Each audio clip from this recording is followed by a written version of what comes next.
House Television Network. The Tamara Scott Show. Tamara has served as the state director for one of America's largest pro-life, pro-family public policy organizations. In 2007, Tamara was named one of America's top 10 most influential kingmakers by the Religion News Association. Tamara has spent years proclaiming and defending the values of a Christian worldview that is the foundation of our constitutional republic. And now, here is your host, Tamara Scott. Hey everybody, welcome. I am Tamara Scott. This is the Tamara Scott Show, where we help you live God's Word in today's world when the headlines hit home. We don't focus on the headlines, we just give you a little bit of them so you can know what's happening around you, know better how to pray, maybe know a strategy. But here's the deal, God has a plan for you, a plan for good, not for harm. Keep focused on His plan. Keep your eyes on Him and don't get distracted by the many headlines that come and go. They're hasty, they're harsh. We get that. But in 2020, it was evident to all that if whoever they are can keep you frustrated, can keep you uncertain, can keep you fearful, they can make you malleable and vulnerable. Stay focused, stay grounded in your Judeo-Christian foundations. As we tell you, test it all with the Word. That's Scripture, to test it with the Word. We tell you to weigh it out, pray it out. All right, we're honored to be on the WVWTV.com network, and you can find this show on the worldviewtube.com/vault, worldviewtube.com/vault. There you can get all of the shows, our great guest, all of the other shows on this network, and all of Brandon House's library and network that is available to you. As well, our producer is putting these shows onto YouTube, and I got calls from some of you that you weren't finding him very quickly last week. He was on vacation. We're thrilled he was on vacation. Thanks to Logan for sitting in. But you can go to WorldviewTube TV, where we're making these shows accessible to you, and I'm so appreciative of the network to allow us to do that. I want to jump right to our guest today. There are some headlines, but we'll hit those in maybe our second segment. I want to hit our guest while he can join us today. Time is precious. He's on the move, a man of action. You may know him as Charlie Kirk's pastor, former co-founder of TPUSA Faith. You may know him as America's pastor in that beautiful memorial that he gave on September 21st when he started the memorial service for Charlie Kirk so incredibly well.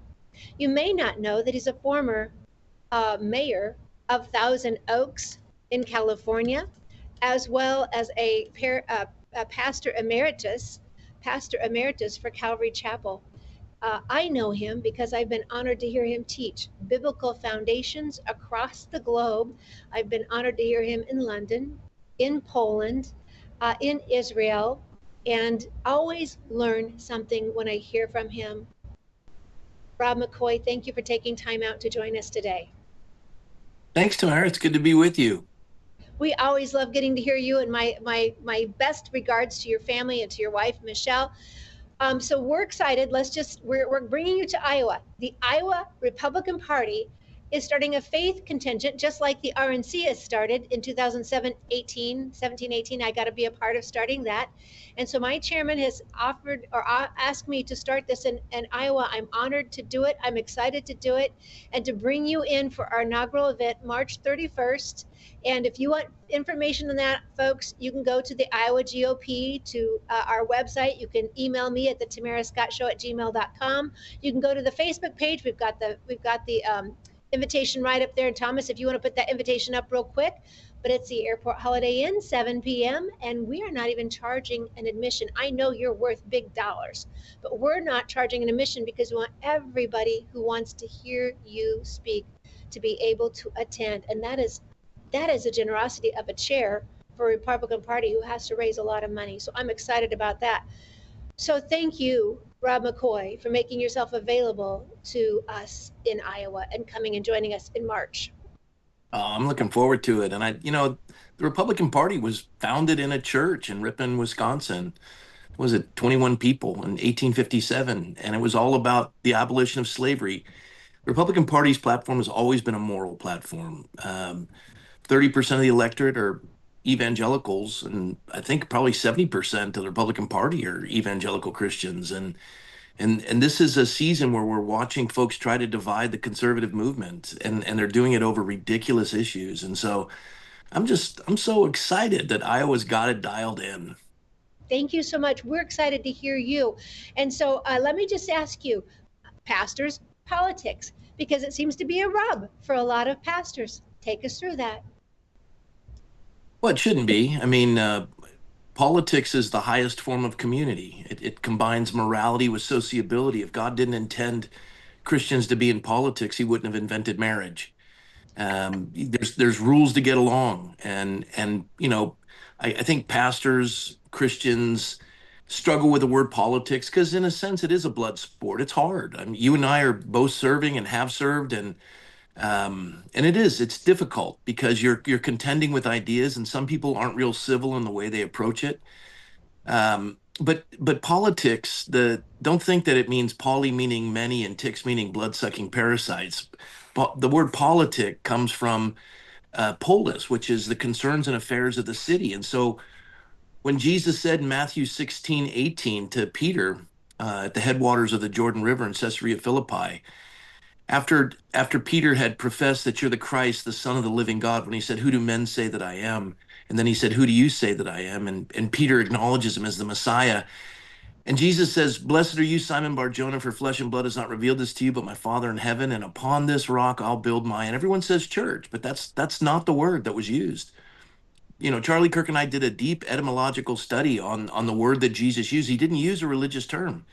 He didn't say synagogue or temple. He deliberately used a secular term called ecclesia or ecclesia, which, if you go back, it goes all the way to Aristotle, and it was the location where the citizens of the Greek city-state would gather for the welfare of the city, deciding the laws. And above the doors of every ecclesia were two Greek words, eleutheria and isonomia. I think it's liberty and equality. So, politics is where Christians are supposed to be. We're supposed to be in the public square because Jesus said, "Upon this rock, I'll build my ecclesia, and the gates of hell will not prevail." Gates enslave. But when the moral law is applied to civil law, it's the wise restraints that make men free. And then finally, Tamara, John Adams said, "Only a moral and religious people can govern a republic." It's that simple. Good government happens with good people. You need to be in politics. Everybody does. Or we leave it to those who are not of a faith or don't have the moral compass or are listening to other gods, other voices, which lead us into danger. And you said in that incredible tribute that you gave to Charlie that Charlie felt that politics was the on-ramp to Jesus. You want to explain that? Yeah. So the reason why Charlie called me his pastor is not because he attended Godspeak. He was just a loyal, dear friend, and ours was the very first church he was invited to speak at. And I remember inviting him, and his response was, "No, I don't speak in churches." I said, "Why not?" And he said, "They don't want me. I'm too political." And I said, "Charlie, that's exactly where you're supposed to be, because if you're concerned with the affairs of a city, Jeremiah 29 says, 'Pray for the peace of the city in which you dwell, for in its peace you'll have peace.'" And then when Jesus was asked what's the greatest commandment, he said to love the Lord your God with all your heart, soul, strength, and mind. The second is like it: love your neighbor as yourself. And on these two commandments hang the law and the prophets. I said, "Charlie, politics is contending for your neighbor, to love them as yourself. You want your neighbor's kids to grow up knowing there's two sexes? Do you want your neighbor's kids to grow up not being given hormone blockers that they won't give to serial rapists in prison because they're considered too inhumane, but they'll give them to a 15-year-old in California, or give a 15-year-old a double mastectomy and lie to them and tell them they can become the opposite sex?" I said, "Charlie, this is, people say you can't legislate morality. It's the dumbest thing I've ever heard. Every law is based on someone's morality, and you need to lead." And so he did, and he did it so well. And then when he infused faith to his political views, which he thought were never allowed to be shared in a church, it was a game changer, because he put that in the forefront of everything he did. He brought his faith into everything.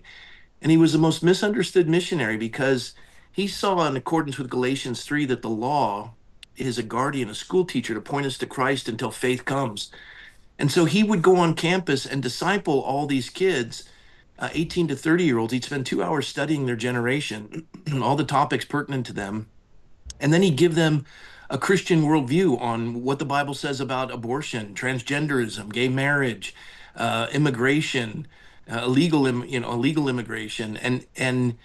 and they were all discipled, and now they it used to be, as the old Catholic priest used to say, a missionary goes where he's not loved but needed, and leaves when he's no longer needed but loved. It used to be there would be Charlie and a handful of people and a sea of detractors when he'd go on campus, and he'd let them come to the front of the line and he'd be civil. And at the end of his life, it was Charlie, a handful of people, and a sea of red hats chanting Charlie, Charlie, Charlie, and they loved him. And testimony after testimony of kids who've started going back to church and all kinds of things. And then he's murdered, and these young people, largest move in modern history of church attendance, and I think 18 to 30-year-old males now represent the largest segment in the American evangelical church as a result of this. And some of these kids would go into the churches the Sunday after Charlie was shot, and they wouldn't even talk about him. They're there because they were discipled with a Christian worldview, and these churches just somehow think that I call it moral pietism. They think they're morally superior than having to delve into politics. So, yeah, Charlie saw politics as an on-ramp to Jesus, accordance with Galatians 3, and he was so good at it. Yeah, we've got some of those folks. I've got the video. We've seen the videos of folks who said, I've never been to church. I've got a suit. How they knew to put a suit with it, how they know to put the Bible, but they were headed to church for the first time. We have one in Iowa. I heard him speak at a political event, and he may very well be that evening when you come. He said, I went to a church for the first time after Charlie's death.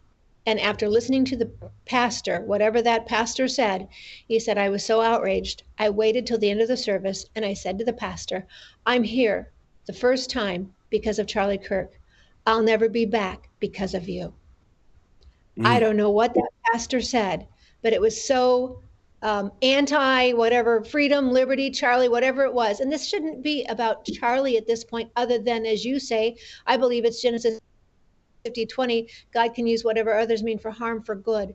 We saw the incredible good ways God was able to use Charlie's movement after his murder, as you say. So this we're still seeing it. We're still seeing it. And so let me ask you, I know we've got to go to break, and I want to be cautious of your time. I'm good. Are you okay? Do you care if we go to break and come back? Whatever you want to do.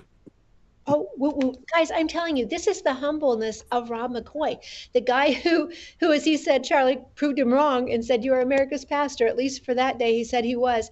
But when we were having him here, he just said, you utilize me while I'm there, however you wish. This is the humility. I've worked with some pretty snooty speakers, and to have Rob McCoy just be so workable and so willing to come speak to our legislators, our pastor, whoever, I'm just so honored. We'll be right back after this break. Rob McCoy is our guest.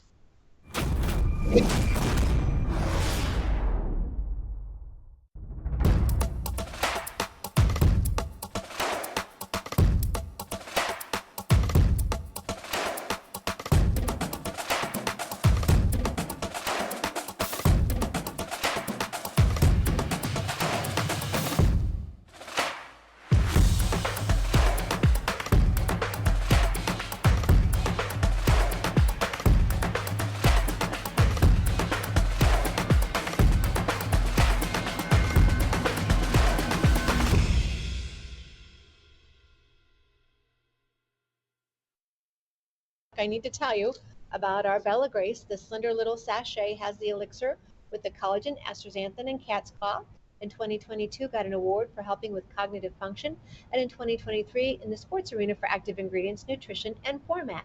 But the best is what we hear from so many of you. You have noticed better joint health, improved mobility, less eye strain and fatigue, helping with computer vision syndrome, visual acuity, depth perception, alleviating dry eyes, but also helping with your immunity, your stress management, endurance, less fatigue overall, not just eye fatigue, muscle recovery, mental clarity, focus, and gut health. Then there's the fun list. The firmer, smoother skin texture, fewer fine lines and wrinkles, improved skin elasticity, decreased age spots, more even skin tone, improved skin hydration, reduced oxidative stress, healthier nails, less cellulite, hair health, better sleep. Who wouldn't want any of those? Call them beauty items if you wish, but Who doesn't want to feel a little bit better or more confident when you're going to present in the public square, when you're going to speak at a city council? And who just doesn't want to feel a little healthier? Maybe they're just byproducts of being healthier. More information at tamara.bellagraceglobal.com, tamara.bellagraceglobal.com. I'm speaking with the pastor emeritus of Calvary Chapel, Godspeak, former mayor of City of Thousand Oaks, California, Charlie Kirk's pastor, and for a moment in time, at least, as Rob McCoy said on September 21st, America's pastor, and a voice that we can all look to for truth. Rob McCoy just has an incredible way of bringing the Bible to life. With everyday issues that we all deal with, whether it's family, political, whatever it may be, his experience God has allowed him to deal with gives him a great look into it. And he can always do it without judgment, without making someone feel scolded, but with an invitation and a better way. My guest is Rob McCoy. Rob, I was just going to ask you before we went to break, moving forward, America, the globe, we're in turbulent times. And by the way, September 9th, Bill Feder was on the show breaking the news of your trip in South Korea with Charlie, with Bill, and Pastor Son. Yeah. And so I know you went back afterwards to fulfill Charlie's promise. If you want to bring that in and talk about it, but I also just want to have you talk about the way going forward for America, sure, for the globe. Thanks, Tamara. I was with Charlie in Korea 4 days before he was murdered. And I didn't expect Charlie to accept the invitation to go to Korea. There's a young lady, Mina Kim, who built a whole organization called Build Up Korea and followed the Turning Point model. And there were 3,000 kids gathered for this event. Charlie agreed to speak at it. He came out to Korea. I picked him up at the airport. It was a great time, and I introduced him to a friend that I had made in the 3 previous visits I'd made to Korea. His name's Pastor Son. He's a pastor of the largest church in Busan, Korea. He was responsible for having 5 million people march in the 5 major cities in Korea when they went forward with transgenderism and a number of other things under this new, what I call socialist president of Korea. And this new administration's problematic. They're going after religious liberty and freedom of speech. And Pastor Son felt as though they were going to come and arrest him. They had already raided the largest church in the world, the Full Gospel Church in Seoul, Korea. And so Charlie said, Pastor Son, and he's Korean Special Forces. He's got a wonderful family, 3 kids, his wife, and you can't fake good kids and a wife who's loved. And this congregation, it's a 5-story dining hall in one segment of the church where between the morning services and the evening services, they feed the whole congregation on one meal. And he walks through this dining facility and he knows everybody's name. We're talking 15, 20,000 people. He's beloved. And he told Charlie they're probably going to arrest me. And he says, if they do, I can't promise on behalf of my government, but I can make as many calls as I can to put eyes on this. And sure enough, Charlie and I got back.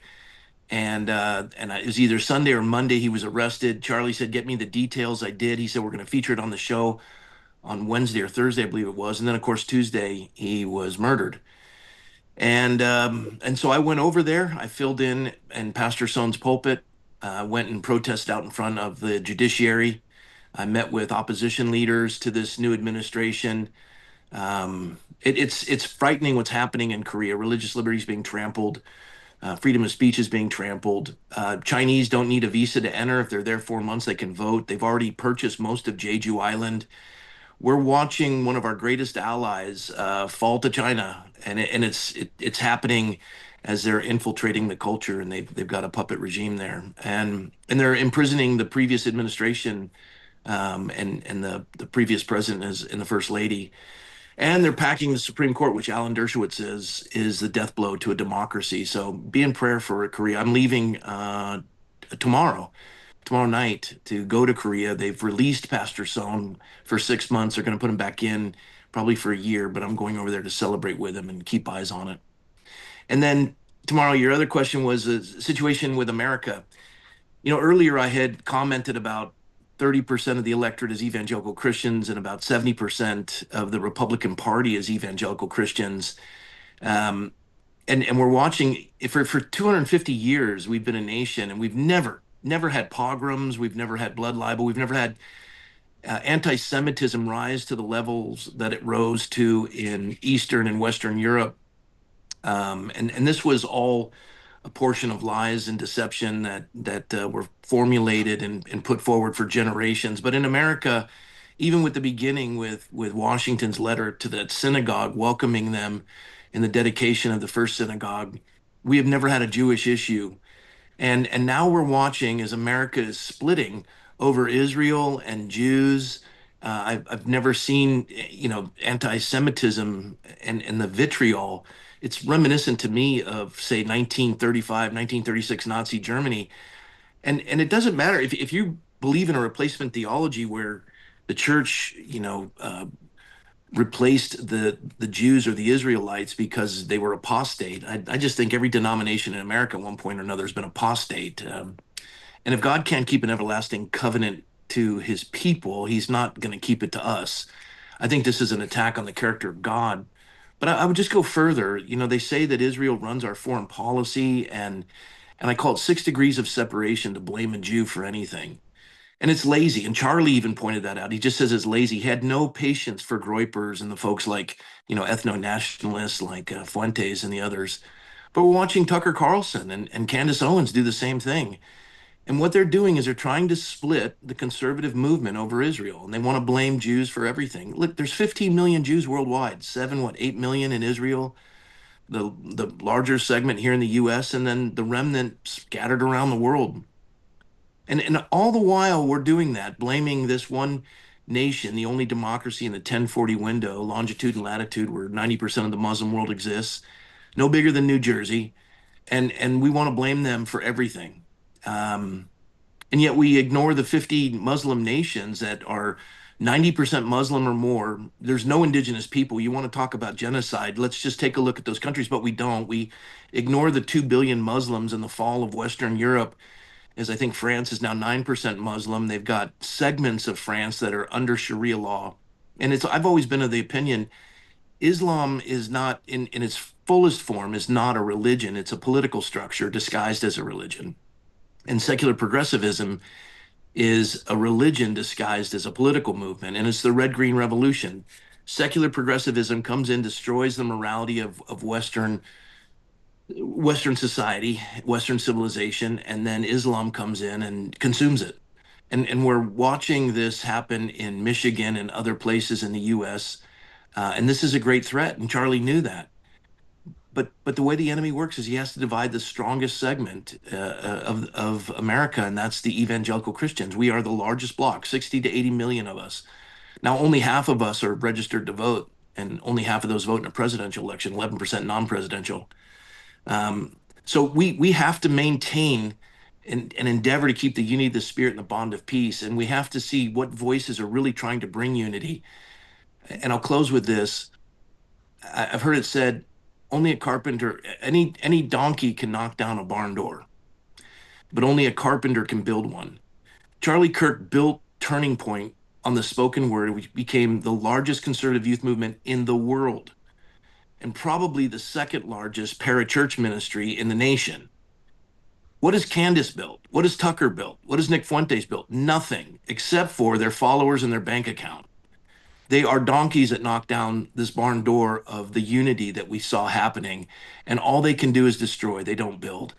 And folks, quit being donkeys, quit participating in that carnal Christian soap opera. It's the Salem witch trials all over again, 1692, spectral evidence, and you want to burn witches. Well, we applied, common law under Increase Mather, who looked at the scripture, said you have to have 2 witnesses. But Candace and Tucker and all the others, they have their judge, jury, and executioners, and that's why you get death threats when you go against them. They have lunatics out there thinking they get to be the executioner for the judgment that they would make and that their followers would agree to. So we all have to be smarter than that, endeavor for the unity. The conservative movement has to stay together. This nation, at 250 years, I believe it's got another 100 in it, so stay with it.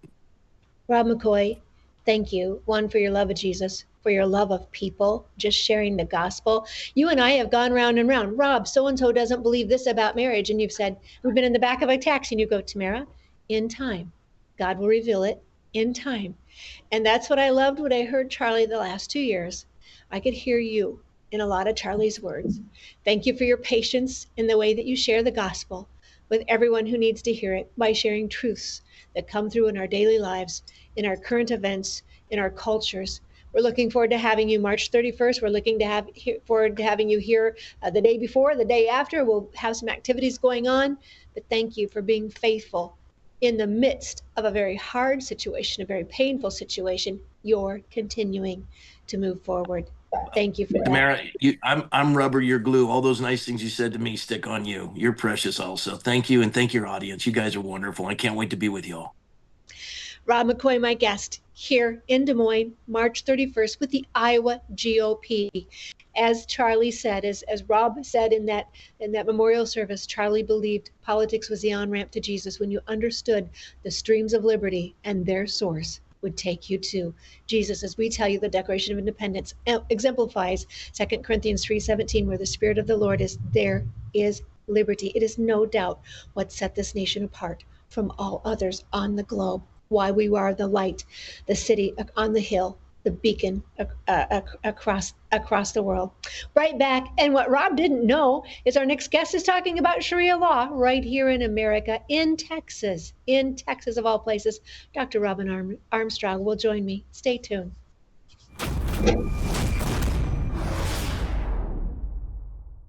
Do you like drinking toxins that could cause cancer, inflammation, and all kinds of other autoimmune diseases? Of course you don't. Well, much of our water in America is full of toxins. That's a proven fact. WorldviewWater.net.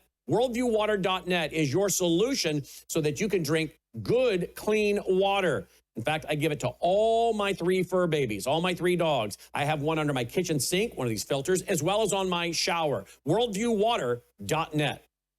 This is our new NutraSwish, Numi NutraSwish. You can find more information at neumi.com/TTSS.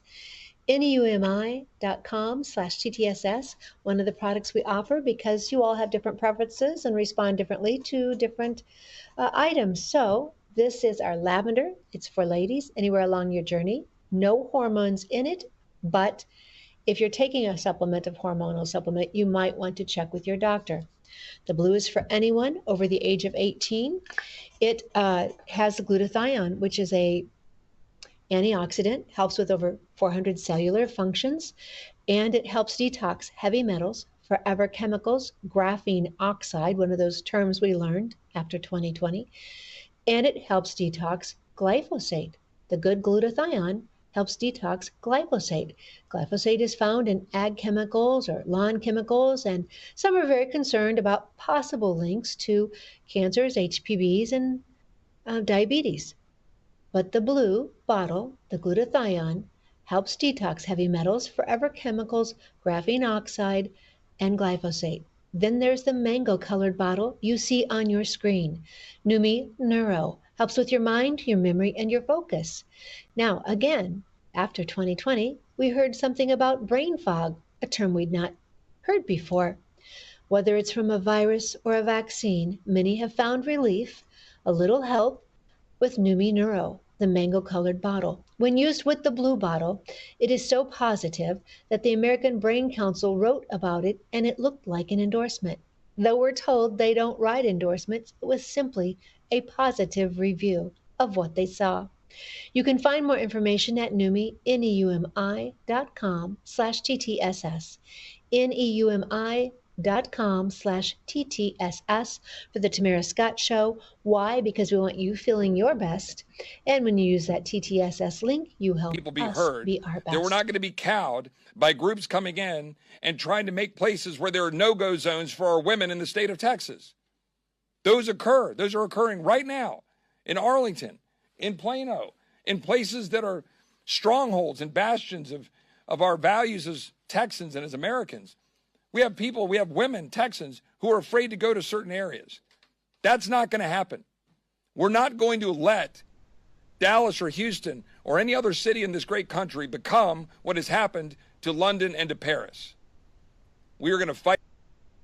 And that is Representative Chip Roy on the federal level, starting a Sharia-free caucus needed necessary, overdue. Shouldn't be necessary. We have a constitution, the supreme law of the land.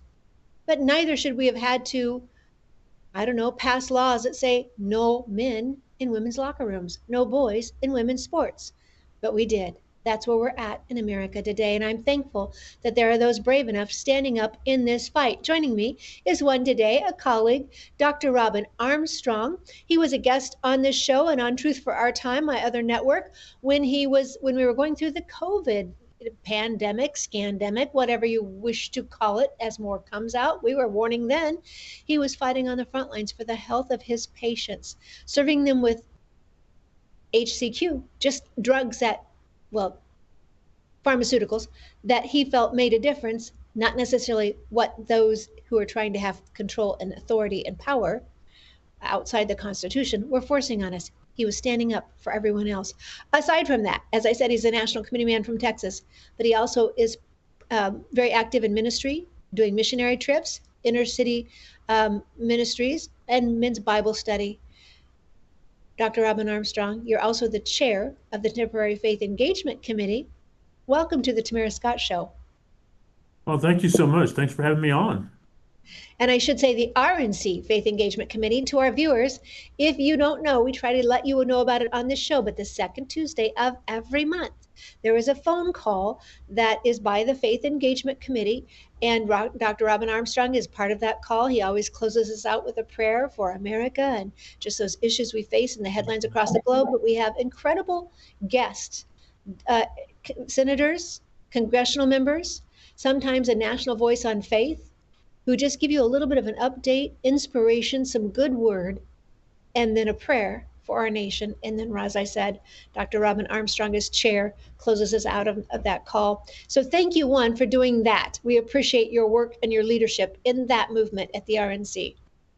Absolutely. Yeah, it's an honor. I think it's something that you certainly helped start and get started with our former chair to get that thing started. So I think it's been great. It's just something that is very necessary to reach out to our faith folks around the country who are not all voting. So we got to get them engaged. And so thank you for your efforts on that and your leadership on that as well.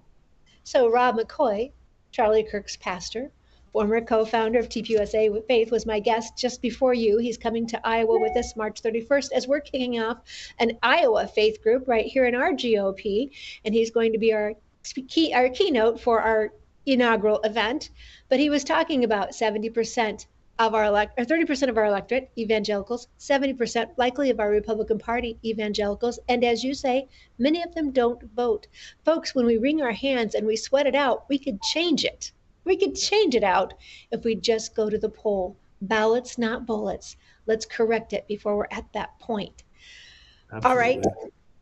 So I asked you today, because I just played this clip of what's happening in Texas. We've talked about the epic city that was proposed in Texas, and we hear it's still happening. We've talked about the number of mosques. Tell us what's happening in Texas. You're on the inside.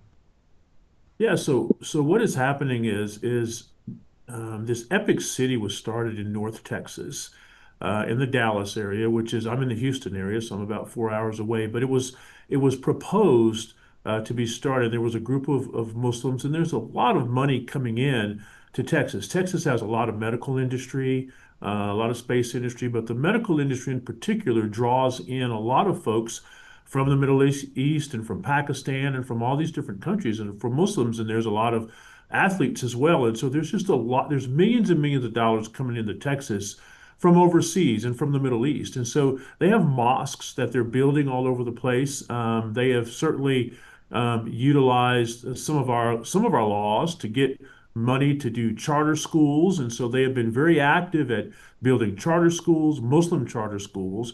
They've been very active at building mosques all over our cities and all over our suburbs. And so they've been very successful. So they proposed to build this epic city, which is going to be an entire community that was going to be basically Muslim only, and they were going to be governed by their own local entity, and the goal of theirs was to bring in Sharia law to this community.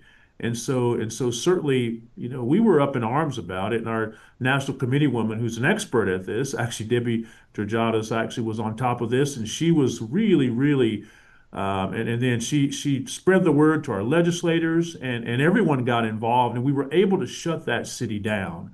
And so using the law, Governor Abbott was very bold in declaring CARE, Council for the American Islamic Relations, and the Muslim Brotherhood as terrorist organizations. And so any money that's tied to those organizations, which this epic community certainly was tied to CARE, and so any organizations tied to CARE or Muslim Brotherhood actually are declared as terrorist organizations. And so we're going to actually not, that's one way to get at the funding for these groups. And so this Epic Center was proposed. It was shut down fairly quickly. Our Attorney General Ken Paxton was very aggressive. Governor Abbott was very aggressive. Local elected officials were very aggressive at stopping it.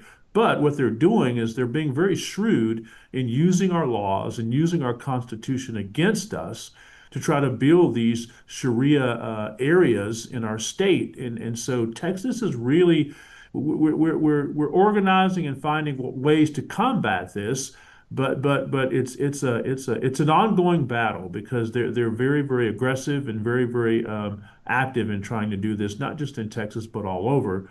But we are aware now, fortunately, and we're certainly fighting back now.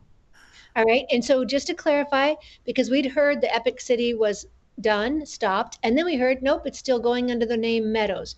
But you're saying we've gotten it stopped? Yeah, that is correct. And so what is happening is they certainly changed the name of it, but effectively they're not getting the permits to start. And so they had not even broken ground yet. I mean, this is still like a grassy field. They own the land, but they've not broken ground on this and started building any buildings or anything yet. So we were able to come in very quickly and stop this.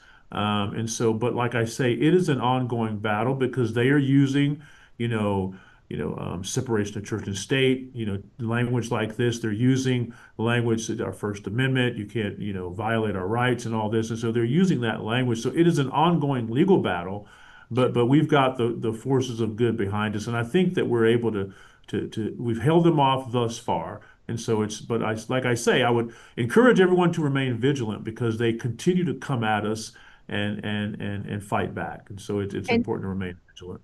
and not just Texas. People think about Mhm. Michigan, but as we say, Texas apparently has more mosques than Michigan. But every state, I can give you the list where they talk about the growth of Muslim in your state, Islam in your state, or the number of mosques. And Rob McCoy just said it very, very well. It is a political regime disguised as a religious movement. That is so true. We've said that for years. And I would tell you it is a military operation as well, disguised as a religious movement. And they use the religion only till they get so far when they can turn it into the political and the military. Your state had an interesting ballot. We call them initiative. Yours, I Mhm. don't know if it was a referendum or proposition. 4 words, Yeah, that's what we so were told. 4 words. what we've done is really interesting. Is it doesn't have any binding power Okay. in any way. It's not legal at all. But what it is, our party did this, and I believe that other state parties can do this as well. And so what we did was we had 10 propositions on our primary election ballot, and so this is only Republicans that are voting on this. But what we've done is we've done this every cycle, and on this ballot Proposition 10 was banning Sharia law in the state of Texas and making sure that it absolutely does not happen and cannot happen. And so what we did was we put that on our ballot. And the amazing thing is our turnout that we got. We got great turnout in this election. There was a lot of media saying that turnout was low, but we about equaled the Democrats in turnout this election in our primary season. Never translates to turnout for them in November, but always does for us. But we got about 2 million folks that voted on whether to ban Sharia law. We got 2.097 million people. And so it was amazing because what happened was we got 95% of Republicans said that they are in favor of banning Sharia law. Now, to put this into context, what that does is there was more people that voted yes to ban Sharia law than there were that voted for John Cornyn and Ken Paxton in that Senate primary. And so that tells you that every ideological perspective across the Republican Party is in favor of banning Sharia law. And I'll tell you what these propositions do. And we had propositions on banning Sharia law. We had propositions on property taxes and limiting Democrat power and authority in our state. And so we had all these propositions. And what it does is it's greatly motivated. It's actually helped increase our turnout in our Republican primary. And so it's been extremely helpful in that. But it's also something that we can go to our legislators in our state and our governors and our city councils and everyone, all the elected officials in our state, and say, listen, this is what Republicans care about. 95% plus voted that we should ban Sharia law. So this is something that you need to be doing at every level of government. So it empowers the activists. It empowers us to get out and vote. And it also empowers us to say, hey, look, this is what you need to be passing. You need to be focused on this. And so it's been a very energizing thing for our state. These are propositions that have no law. It's not an initiative, not a referendum, not anything like that. But it's just a proposition where the party has the power to put these on our ballot. And it's been extremely effective. And many times it turns into legislation that is passed at our legislative level during our sessions. Yeah, so it sounds similar to what we have in Iowa. We call it our Iowa platform, our GOP platform. And then, in the presidential year, when we have a convention at the national level, we try to take some of those planks all the way to the national platform. And we've done so in the past. But this kind of sounds like the platform on steroids. It's kind of a targeted message and highlighted. So interesting that you're doing this. You're not alone. Florida, Representative Hillary Castle has been on our show.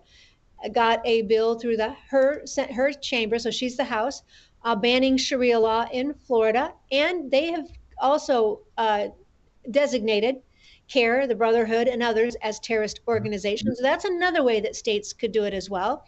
Oklahoma's looking at legislation or has passed some legislation like that. Several other states. Iowa has no foreign law in America. I don't know. It used to be just courts, but I think now it's wider than that. We have proposed through this show, we've proposed, because we hear that it's not just that Sharia law encompasses, and it does, it's a whole way of life, hygiene, religious law, dietary.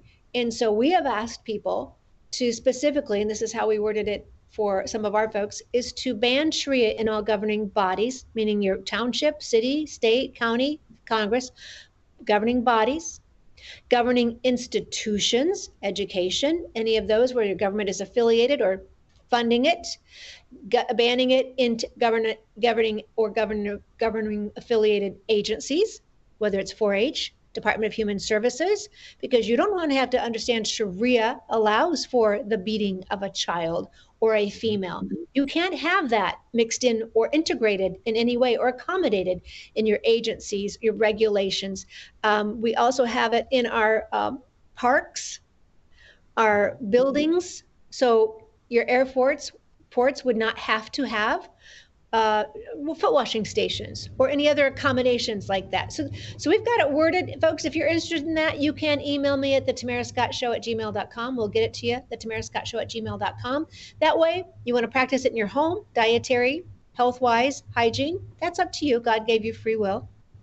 But in our governing, tax-funded buildings, bodies, institutions, agencies, organizations like 4-H, because it would impact your animals that you could or could not show as well, campuses, courts, and even national lands. We'll be right back. We've got to go to a break. We'll be right back with Dr. Robin Armstrong, National Committee Man and County Commissioner in Texas. Stay tuned.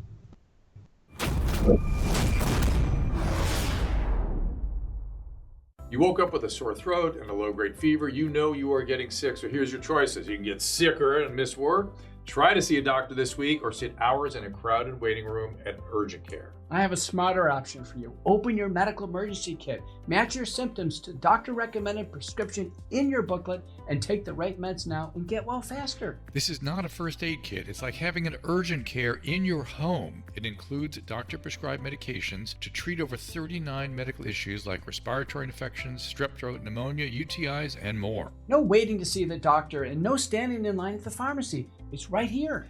Every home should have at least one medical emergency kit, and here's how to order. Go to worldviewhealthcare.com. Your kit to treat dozens of common and serious illnesses is rushed to your door. worldviewhealthcare.com. That's worldviewhealthcare.com. The emergency kit available at worldviewhealthcare.com. Make sure you don't have to go to urgent care. I got pneumonia. I didn't have to go. I took this last year. Stayed at home, went to bed.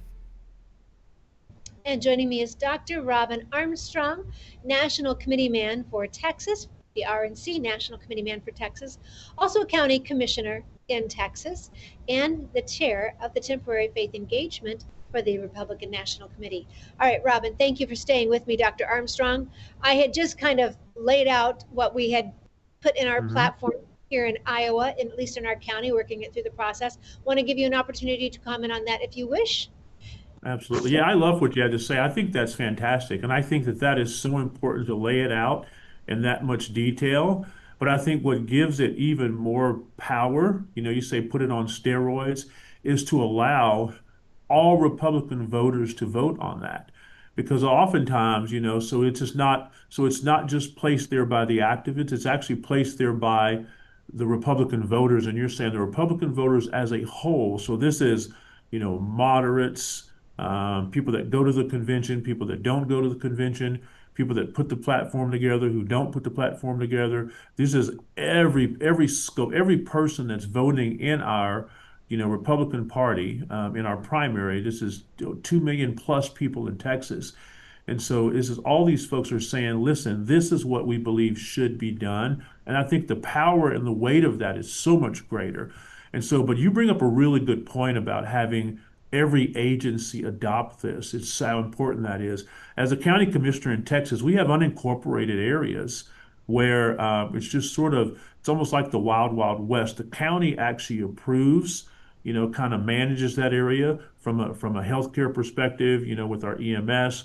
We manage it as far as our sheriff's department. And so it's not under an actual city. And so it's called unincorporated areas. And so what happens is, what these folks are doing is they come into these areas that are not regulated at all. And so we're very limited as a county government in how we can regulate them and how we can restrict them. And that is what people are using to take advantage of, these Muslim communities are using. And so it is so important that we have actually ways, laws, and empowered by our state legislatures to be able to say, hey, listen, this is what you can do and this is what you cannot do. We have to have those laws in place because it's in these unincorporated areas that these Muslim organizations are trying to take advantage of, use areas where there's no laws or where there's a lack of law or a lack of regulation to try to come in and build these communities. And I think having these strong stances in every agency and saying, listen, we cannot allow this to happen. They are imposing their religion upon us. And so, and I think, one thing I thought was that, wouldn't it be amazing if we could have this on a Democrat ballot? I think that if we educate folks appropriately about Sharia law, we placed it on a Democrat ballot, we certainly wouldn't get 95%. But people who we could educate on this issue, we would get overwhelming percentages because certainly, homosexuals who are part of the constituency of the Democrat Party does not want Sharia law, obviously. The LGBTQ community, trans community, all those communities do not want Sharia law in their communities because they would be the first targeted and killed. And so I think it's important that we spread this message amongst all Americans because it is fundamentally un-American, it is unconstitutional, and it just cannot be allowed in our nation and in our cities. Absolutely. In the video I played with Chip Roy, and we're thankful for that leadership. He says it's inconsistent with our Constitution. I would say it's incompatible. It's flat out incompatible. Whether it's women's rights, whether it's the family, whether it's the liberty, it is incompatible with our Constitution. But as you say, they are using and misusing our Constitution. They seem to know it a little bit better than a lot of our elected officials, sadly. And so they're bullying and bloviating right past some of our elected officials on this. And it's time that we start holding the law. And you mentioned earlier how aggressive they are. They are. They're very much in pursuit. But they've got a new marketing on the Epic City. We saw it. It's a lighter side of Islam, cheerful music. Even in their Ramadan, they have a new marketing. And folks, you're going to have to be very careful not to be deceived by pleasant music and happy commercials. Dr. Armstrong. Absolutely, yeah. And I'll tell you, it is. And so, I've had an opportunity to travel overseas, and I ministered in Somalia. In fact, I was I was in Somalia in 1993, 94, and I was there for not in Somalia, but I was in eastern Kenya working in a Somali refugee camp. And during that same time, actually, Ilian Omar was actually in that same refugee camp. She was a little girl. She was 12 years old.